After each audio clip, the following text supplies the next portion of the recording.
Most people can tell what a Ferrari is worth, the elderly woman said quietly. Very few can tell what a stranger is worth. Ryan Mitchell barely heard her.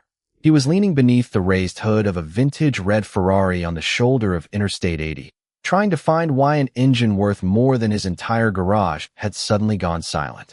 Traffic thundered past at nearly 70 miles per hour. Pickup trucks, SUVs, delivery vans. Dozens of drivers had slowed long enough to stare at the Ferrari. Nobody had stopped. Ryan had.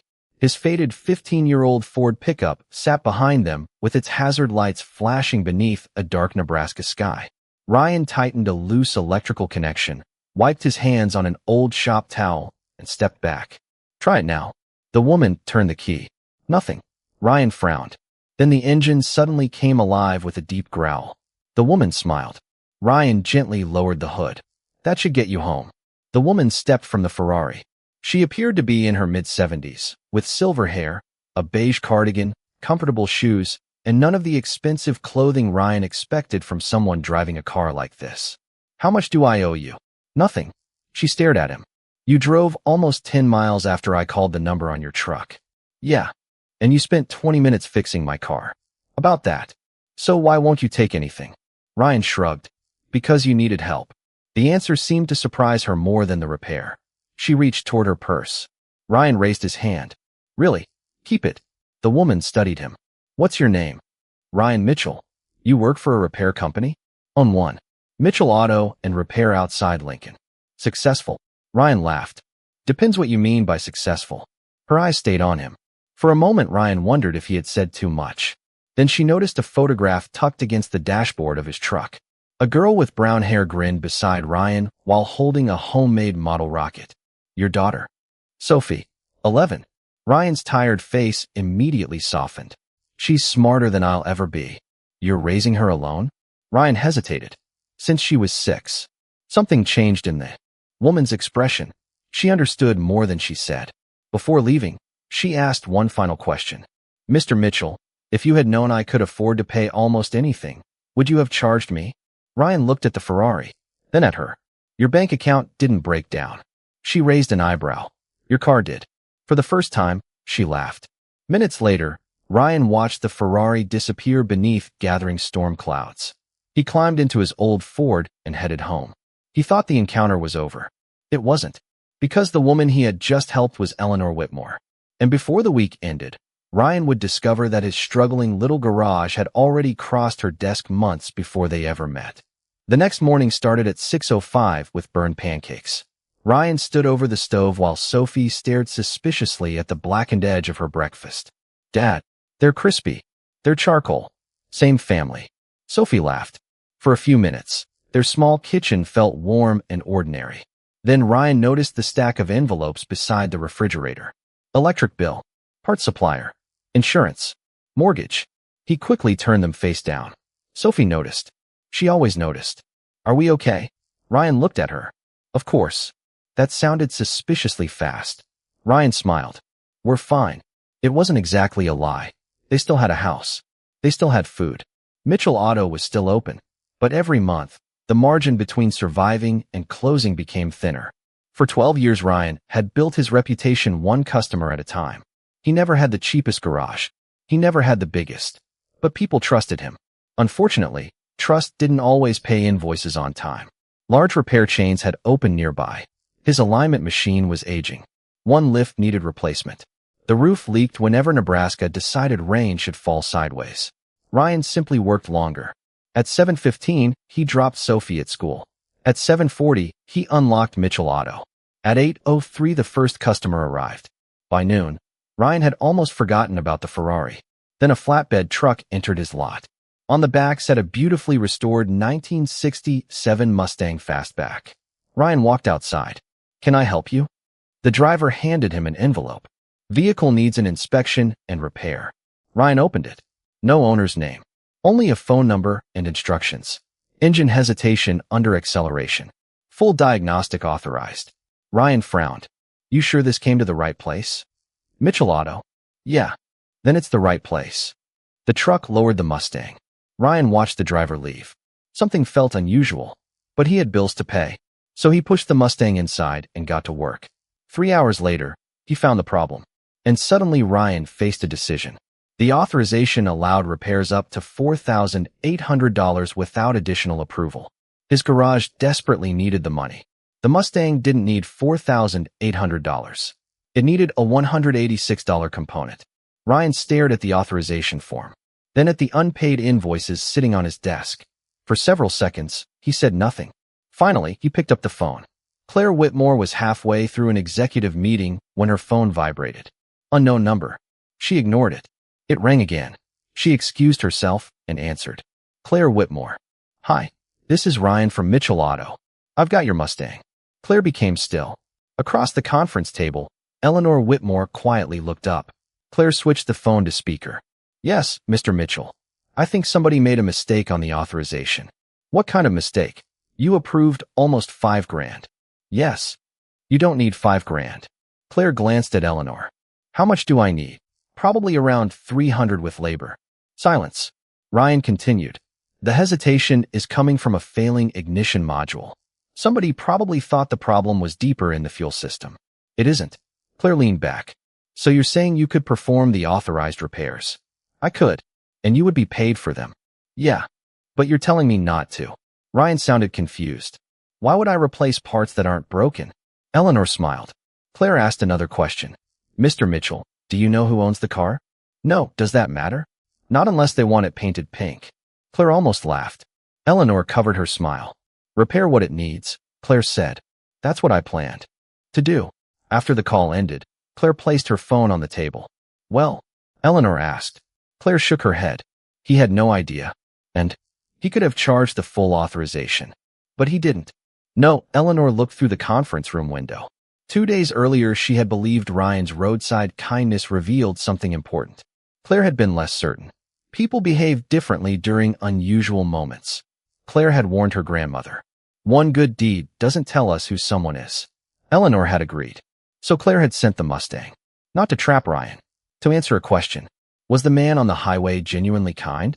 Or had Eleanor simply caught him on a good day? Now Claire had her answer. Eleanor slowly stood.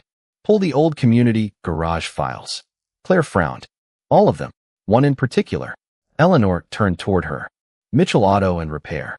Claire's expression changed. She knew the name. Grandma, that application was rejected months ago. I know. The business didn't meet our financial threshold. Eleanor looked at the phone. Maybe the business wasn't the problem. Claire understood. Eleanor's voice became quiet. Maybe our threshold was. At exactly 9 o'clock the next morning, a black sedan stopped outside Mitchell Auto. Ryan stared at it through the garage doors. His mechanic, Marcus, looked over. You expecting the president? No, a professionally dressed driver stepped out. Mr. Mitchell? Ryan slowly raised his hand. I've been asked to bring you to Whitmore Tower. Ryan frowned. Whitmore. The name sounded familiar. Then he remembered the Mustang paperwork. Who exactly owns that car? The driver smiled. I think they would prefer to explain that themselves. 40 minutes later, Ryan was staring upward at one of Lincoln's tallest office buildings. Polished letters above the entrance read Whitmore Mobility Group. Ryan stopped walking. He knew the company. Everyone in the automotive industry did. Whitmore Mobility owned dealerships, transportation technology companies, manufacturing investments, and service networks across the country. Ryan looked down at his grease-stained work shirt. You've got to be kidding me. Inside, he was taken to the executive floor. Photographs covered one wall. Factories, automotive plants, magazine covers, community programs. Then Ryan froze. There she was. The woman from Interstate 80. Eleanor Whitmore. Sometimes 30 years younger. Sometimes beside presidents and governors. Sometimes cutting ribbons outside enormous factories. Ryan stared. You figured it out. He turned. A woman in a navy business suit stood behind him. Claire Whitmore. Ryan looked from her to Eleanor's photographs. Your mother? Grandmother. Ryan exhaled. The woman I refused to charge for a roadside repair founded Whitmore Mobility? Yes. And the Mustang? Mine. Ryan stared at her.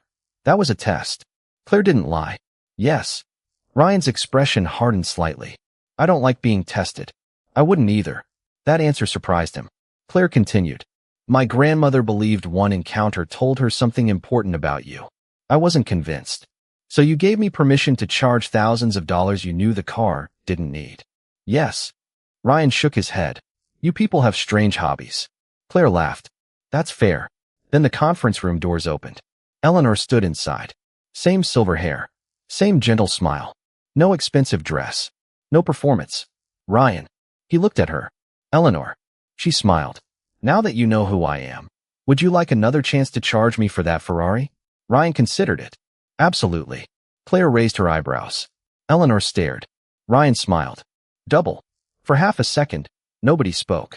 Then Eleanor burst out laughing, and the tension disappeared.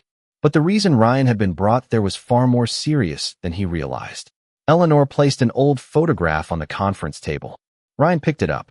A young couple stood beside a red Ferrari. The same Ferrari. That's you. Eleanor nodded. And Henry. My husband.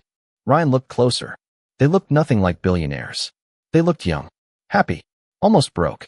We bought that car 41 years ago, Eleanor said. Ryan smiled. Must have been doing pretty well. Eleanor laughed softly. Actually, buying it was financially ridiculous. Claire shook her head. Grandpa apparently specialized in financially ridiculous decisions. He specialized in optimism. Eleanor's smile slowly faded. She told Ryan about their first garage. 900 square feet. One lift. A leaking roof. Months when they weren't certain they could pay rent. Ryan listened. It sounded painfully familiar. The Ferrari came later. Not as a symbol of wealth. As a promise. Henry told Eleanor that if their business ever succeeded, they could enjoy success but never worship it. They would remember the people they had been before anyone knew their names. Henry died 8 years ago, Eleanor said. Ryan lowered his eyes. I'm sorry. Thank you. Her fingers rested against the photograph. The day you found me was his birthday. Ryan looked up. Eleanor drove the Ferrari alone every year on that date. Same highway. Same diner. Same route they once took together. When the engine stopped, Eleanor said, I wasn't worried about being stranded. Her voice became softer. I thought I was losing another piece of him. Ryan looked toward the photograph again. Suddenly the roadside repair felt different. He had thought he had repaired an electrical connection. To Eleanor, he had preserved a memory. You didn't know any of that, she said. No, that's what mattered. Ryan frowned. Eleanor continued. You didn't know my name. You didn't know the company's name. You didn't know what that car meant to me. She looked directly at him. You helped anyway. Ryan leaned back. Anybody should have. Claire spoke quietly. But nobody else did. Ryan remembered the highway. Hundreds of cars. Nobody stopping. Eleanor gently took the photograph back. That Ferrari brought you into my life, Ryan. Then Claire placed a thick folder on the table. But it isn't why you're sitting here. Ryan looked at the folder. On the cover were 4 words. Mitchell Auto and Repair. His smile disappeared. Ryan opened the folder. Financial statements. Property records. Equipment reports. Photographs of his garage. He looked at Claire. You investigated me. Not exactly. What would you call this? Claire hesitated. Reconsidering you. Ryan frowned. Eleanor explained. For nearly a year, Whitmore Mobility had been developing the Community Garage Initiative, a program designed to support independent repair shops threatened by consolidation. Hundreds of garages had been reviewed. Mitchell Auto was one of them. Ryan stared at her. I never applied. You didn't, Claire said. You were nominated. By who? Your community. Ryan looked back at the folder. Then he saw the decision. Rejected. He laughed bitterly. Well, that's familiar. Claire didn't defend it. Revenue below threshold. Equipment aging. Limited expansion potential. Building requires significant investment. Ryan nodded after every sentence. All true. Yes. So what's changed? Eleanor answered. You. Ryan looked at her. No. Eleanor corrected herself. Actually, nothing about you changed. She tapped the rejected file. What changed was what we understood. Claire turned several pages. Customer retention. Local recommendations. Community references. Then one number. 98% trust rating. Ryan blinked. What is that? Something our original scoring model barely considered. Claire slid another page toward him. It contained community interviews. An elderly widow whose transmission Ryan repaired for the cost of parts. A veteran whose car he kept running until the man received his first paycheck. A teacher Ryan allowed to pay over 6 months without interest. A farmer he drove 40 miles to help during a snowstorm. Ryan slowly stopped turning the pages. Who told you all this? The people who remember. Ryan looked uncomfortable. They needed help. Eleanor nodded. Exactly. Claire opened the original scoring sheet. Profitability. Growth. Equipment. Location. Expansion capacity. Ryan scored poorly. Then she placed a revised sheet beside it. Customer trust. Community impact. Integrity. Employee retention. Service history. Ryan stared. What am I looking at? Eleanor answered. A mistake. Ryan looked at her. Whose? Ours. The founder of a billion-dollar company said it without hesitation. We built a system designed to identify valuable businesses. She looked down at his file and almost eliminated one because we were measuring everything except value. Claire pressed a button. The conference room screen came alive. Ryan immediately recognized the first face. Mrs. Peterson, 73, widowed. Her transmission had failed 3 winters earlier. Ryan repaired it and charged only for parts. Next came David Collins, Army veteran, needed transportation for a new job. Ryan kept his 12-year-old sedan running until his first paycheck arrived. Another photograph, then another. Teachers, farmers, single parents, retirees, people Ryan had helped and mostly forgotten. They didn't forget, Claire said. Ryan became quiet. Then a photograph appeared that stopped him. Sophie stood beside Ryan outside Mitchell Auto during a holiday toy drive. Ryan remembered that winter. Money had been so tight, he'd secretly skipped lunch several times a week. Yet Sophie had asked whether children whose parents couldn't afford Christmas still received presents. Ryan had answered yes, then made sure it was true. Eleanor watched him. You never publicized any of this. Why would I? Claire smiled. That question is exactly why we're having this conversation. The presentation continued. Customer interviews, letters, stories. Not one focused on Ryan's prices. They talked about honesty, patience, trust. One customer described bringing her car and expecting a $1,200 repair. Ryan found a damaged $40 sensor. Another remembered Ryan returning a wallet containing $900 that had been left beneath a passenger seat. Another said Ryan had driven her home when her car couldn't be repaired before dark. Ryan rubbed the back of his neck. This is embarrassing. Claire laughed. Most people would love this. Most people aren't sitting through a slideshow about themselves. Eleanor smiled. Then the final slide appeared. It wasn't Ryan. It was the original Whitmore selection model. Claire showed him how Mitchell Auto had lost. Its financial score was too low. Its facility score was too low. Its growth projection was too low. Then she revealed a second model. Community trust had been added. Integrity history. Customer loyalty. Local impact. Mitchell Auto moved from near the bottom to number 1. Ryan stared at the screen. You changed the system? Eleanor shook her head. Not yet. She looked directly at him. That's what tomorrow's board meeting is about. For the first time, Ryan understood. This wasn't simply about saving his garage. Something much larger was happening. Ryan expected Eleanor to offer him money. She didn't. He expected Whitmore Mobility to buy his garage. They wouldn't. Claire placed a proposal in front of him. Ryan read the first page, then the second, then returned to the first. I don't understand. Eleanor smiled. We're asking Mitchell Auto to become the first pilot location under the redesigned Community Garage Initiative. Ryan looked at Claire. What does that mean? Your garage remains yours. No acquisition? No Whitmore sign replacing mine. Claire smiled. No, Ryan continued reading. Whitmore Mobility would finance new lifts, diagnostic equipment, roof repairs, technician training, and apprenticeships. In return, Mitchell Auto would help develop a community-centered operating model that other independent garages could adopt. Ryan stared at Eleanor. Why me? Because we're not investing in your building. She paused. We're investing in what happens inside it. Ryan became silent. Then Claire revealed the larger twist. If the board approved the revised selection model, dozens of previously rejected independent garages would be reevaluated. Not because their owners had met Eleanor on a highway. Because Ryan had exposed a flaw in the system. Ryan leaned back. So this isn't just Mitchell Auto.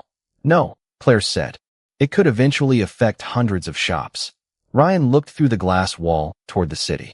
He thought about mechanics like him, family businesses, people working 60-hour weeks while watching corporations move into their towns. Good shops that looked weak on spreadsheets because nobody had figured out how to measure trust. Ryan turned back. What happens if your board says no? Eleanor smiled. They've told me no before. Claire laughed. Ryan looked between them. And Eleanor's eyes sparkled. I built the company anyway. Ryan laughed. Then Eleanor became serious. I don't want to give you charity, Ryan. Good. I wouldn't take it. I know. She pushed the proposal toward him. I want to give good businesses a fair chance. Ryan stared at his name printed across the document. For years he had measured himself by everything he couldn't provide. A bigger house, a newer truck, a better garage, more money for Sophie. For the first time, someone was asking him to measure what he had already built. Trust, reputation, character. Ryan picked up the pen, then stopped. I need one condition. Claire raised an eyebrow. What? If we're doing this, the apprenticeship program starts with kids from this county. Eleanor smiled. Agreed. And scholarships aren't just for my daughter. Claire looked surprised. Ryan continued. Sophie gets the same chance everybody else gets. Eleanor's smile deepened. Agreed. Only then did Ryan sign. 6 months later, Mitchell Auto looked different. The roof no longer leaked. 2 new lifts stood inside the service bays. Young apprentices worked beside experienced mechanics. But the old Mitchell Auto and Repair sign remained above the entrance. Ryan insisted on it. So did Eleanor. The redesigned community garage initiative had been approved. 32 previously rejected garages were being reevaluated during the first phase. 11 had already received partnership offers. Not because they were the biggest, because they mattered to the communities they served. Sophie earned a place in a local STEM program funded for students across the county. She didn't receive special treatment. Ryan wouldn't allow it. She didn't need it. On a bright Saturday afternoon, Sophie stood inside the garage holding a small robotic vehicle she'd built. It turns left when it's supposed to turn right. Ryan examined it. So basically it drives like you. Dad. He laughed. Then his phone buzzed. A photograph from Eleanor. The red Ferrari. Underneath was a short message. Still running. Ryan smiled. He put the phone away and returned to work. That evening, he and Sophie headed home in the same faded Ford pickup. The truck still had nearly 200,000 miles. Ryan could finally afford something newer. He simply wasn't ready to let it go. 20 miles outside town, Sophie suddenly pointed through the windshield. Dad. A vehicle sat on the shoulder, hazard lights flashing. A middle-aged man stood beside it, staring helplessly beneath the hood. Cars passed without stopping. Ryan slowed. Sophie smiled before he said anything. I know. Ryan pulled onto the shoulder. He grabbed his toolbox. The stranger looked surprised as Ryan approached. You don't have to stop. Ryan smiled. Looks like you need help. I can pay you. Let's get the car running first. Sophie watched from the truck as her father leaned beneath another stranger's hood. The man had no idea who Ryan was. Ryan had no idea who the man was. And neither fact mattered. Months earlier, Ryan thought he'd stopped on Interstate 80 to repair a Ferrari. He was wrong. That simple decision had helped an old woman hold on to a memory. It had saved a struggling garage. It had opened doors for other small businesses. And it had reminded a powerful company that spreadsheets could measure revenue, growth, and profit. But they couldn't always measure a human being. Because character isn't what someone does when an important person is watching. It's what they do before they know that person is important. And sometimes one ordinary act of kindness doesn't just change 2 lives. Sometimes it changes the way hundreds of lives are valued.